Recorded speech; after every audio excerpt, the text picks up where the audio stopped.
4월 19일 월요일 큐티 나눔입니다. 출애굽기 7장 1절에서 13절까지 말씀입니다. 여호와께서 모세에게 이르시되 볼지어다 내가 너를 바로에게 신같이 되게 하였은즉 내 형 아론은 내 대언자가 되리니 내가 네게 명령한 바를 너는 내 형 아론에게 말하고 그는 바로에게 말하여 그에게 이스라엘 자손을 그 땅에서 내보내게 할지니라. 내가 바로의 마음을 완악하게 하고 내 표징과 내 이적을 애굽 땅에서 많이 행할 것이나 바로가 너희의 말을 듣지 아니할 터인즉 내가 내 손을 애굽에 뻗쳐 여러 큰 심판을 내리고 내 군대 내 백성 이스라엘 자손을 그 땅에서 인도하여 낼지라. 내가 내 손을 애굽 위에 펴서 이스라엘 자손을 그 땅에서 인도하여 낼 때에야 애굽 사람이 나를 여호와인 줄 알리라 하시매 모세와 아론이 여호와께서 자기들에게 명령하신 대로 행하였더라. 그들이 바로에게 말할 때에 모세는 80세였고 아론은 83세였더라. 여호와께서 모세와 아론에게 말씀하여 이르시되 바로가 너희에게 이르기를 너희는 이적을 보이라 하거든 너는 아론에게 말하기를 너의 지팡이를 들어서 바로 앞에 던지라 하라. 그것이 뱀이 되리라. 모세와 아론이 바로에게 가서 여호와께서 명령하신 대로 행하여 아론이 바로와 그의 신하 앞에 지팡이를 던지니 뱀이 된지라.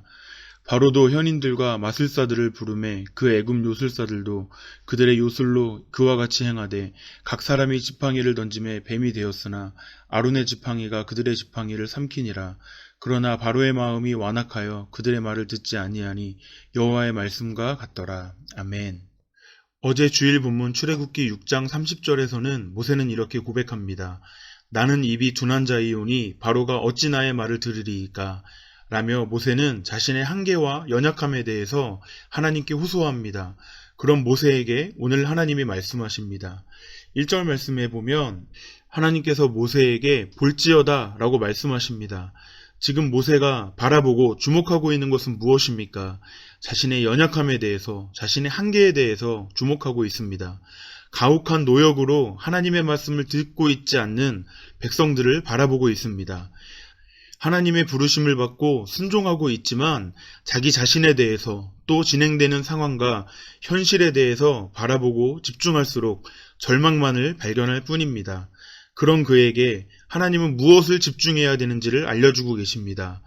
1절을 보면 모세를 바로에게 신과 같이 되게 하시고 그리고 형 아론이 모세의 대언자가 될 것입니다. 2절 말씀은 이스라엘 자손을 그 땅에서 내보내게 할지니라.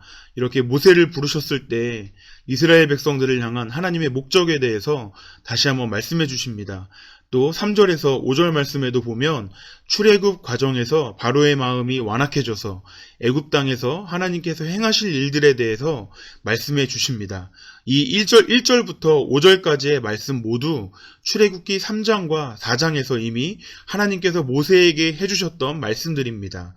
하나님은 절망 속에 있는 모세에게 이전에 들려주셨던 말씀들을 한 번 더 들려주시면서 모세 자신이나 또 상황이나 현실이 아닌 하나님의 말씀에 다시 집중하고 귀 기울여야 한다고 말씀하고 계십니다. 하나님은 오늘 말씀 7절에 기록된 것처럼 80이 넘는 두 노인을 부르셨습니다. 이것은 하나님께서 실수로 부르신 것이 아니고 이 두 노인의 한계와 능력에 대해서 누구보다 정확히 알고 계시는 분이 하나님이십니다. 우리의 나이를 포함해 우리가 가지고 있는 수많은 한계들 그리고 우리 스스로는 통제할 수 없는 수많은 현실들은 우리를 절망하고 좌절하게 만듭니다. 하지만 이 모든 한계들과 상황들까지 통제하시고 다스리실 수 있는 하나님께서 그분의 말씀을 주목해야 된다라고 저와 여러분들에게 말씀하고 계시는 것입니다. 절망 속에 계신 분들, 기도하다가 힘을 잃고 그 기도가 중단되신 모든 분들 다시 하나님께 귀 기울이시고 말씀 앞에 나아갈 때 새로운 힘을 주시는 하나님을 경험하고 새로운 기도 제목으로 다시 기도하기 시작하고 새로운 기쁨으로 충만하게 되시기를 축복합니다. 오늘 이 하나님의 말씀을 듣고 난 뒤 6절 말씀에 모세와 아론은 하나님의 명령하신 대로 행합니다. 좌절했지만 힘을 얻어서 다시 바로 앞에 나아갑니다. 8절부터 나오는 말 내용을 보면 아론이 바로와 신하들 앞에서 지팡이를 던지고 뱀이 되었고 바로의 마술사들도 요술로 그와 같이 행합니다. 그리고 아론의 지팡이가 그들의 지팡이를 삼키게 됩니다. 하지만 13절에 바로는 마음이 완악해져서 말을 듣지 아니합니다. 이 모든 것이 하나님의 말씀대로 되는 것이라고 오늘 말씀은 기록되어져 있습니다. 바로는 마음을 완악하게 해서 하나님을 대적합니다. 하나님을 대적할 수 있다고 믿고 자신이 가지고 있는 힘과 권세를 사용합니다. 하지만 결국 오늘 본문 5절의 말씀과 같이 하나님이 어떤 분이신지 온 땅에 드러낼 뿐입니다.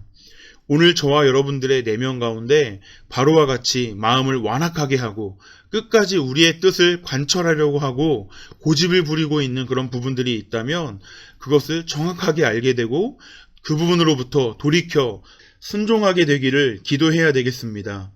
겸손히 하나님께 기도하면 심판의 때가 오기 전에 하나님께서 은혜를 주시고 깨달아서 돌이킬 수 있는 기회를 주실 것입니다.